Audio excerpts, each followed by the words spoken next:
As the spooky season approaches, we want to talk a little bit more about mysterious disappearances, escapes, and cover-ups. The new book, Texas Oblivion. We have author E.R. Bills joining us to talk about it. Good morning, E.R. So good seeing you today. Good morning. Thanks for having me on. The book was published just this year, April 12th, and it is perfect for the Halloween season.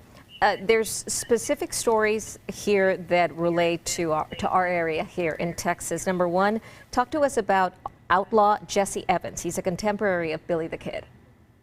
Oh, Jesse Evans. Yeah, he was actually Billy the Kid's mentor, and sometimes his accomplice.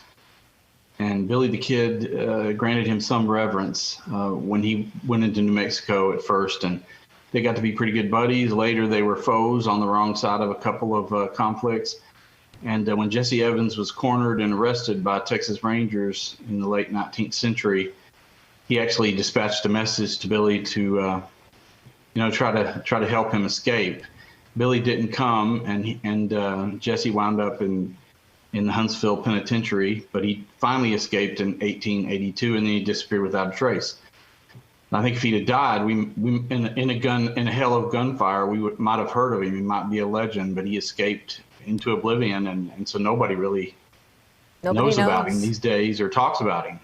Wow, that is that's kind of scary. I wonder what happened there, and who his descendants are. I think that's the word I'm looking for. Yeah, right? I know. No idea. I mean, they lost every complete trace of the guy. Wow. So incredible, just like a movie.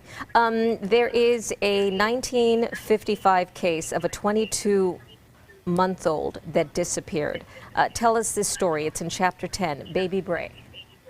Yeah, it was a toddler in Dallas, and they lived in the Oak Cliff area, and they had kind of a green space around, the neighborhood they lived in, and the kids were playing out the backyard. I think 2 older brothers and the baby. And the mother was sitting on the back porch watching them, and she came inside or went inside to check something on the stove or the oven or whatever. And when she came back out, the toddler was missing, and the 2, older siblings didn't have any idea what had happened. And so it's kind of another one of those crazy disappearances with no explanation. The police searched and searched, and there went a nationwide, alerts, and they went all over the country when they found a toddler's body trying to locate baby Bray, but they never did. Oh, goodness. And then finally here, another one out of Fort Worth, missing trio. 3 girls, Mary Rachel Trillica, I'm not sure if I'm pronouncing that right, she was 17, Trillica. Leslie Renee Wilson, 14, and Julie Ann Mosley, 9 years old. Yeah, they disappeared in 1974. I was like, gosh, I guess I was 7. And I remember the story, but they just went to the mall one day doing Christmas shopping, December 23rd. And several people saw them at the mall.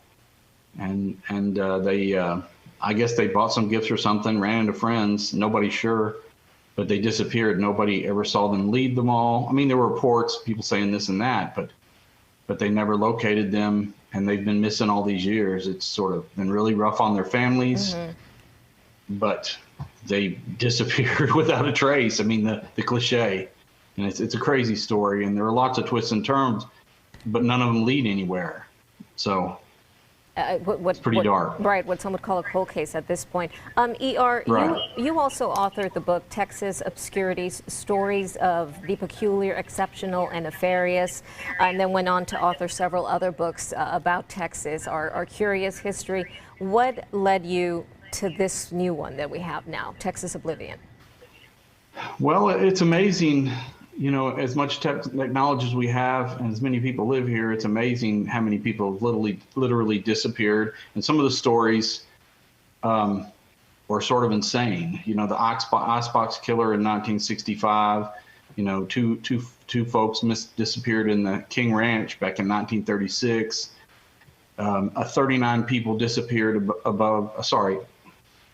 with the Marine Sulphur Queen cargo freighter in the Bermuda Triangle, actually, and nobody saw them after they left Beaumont.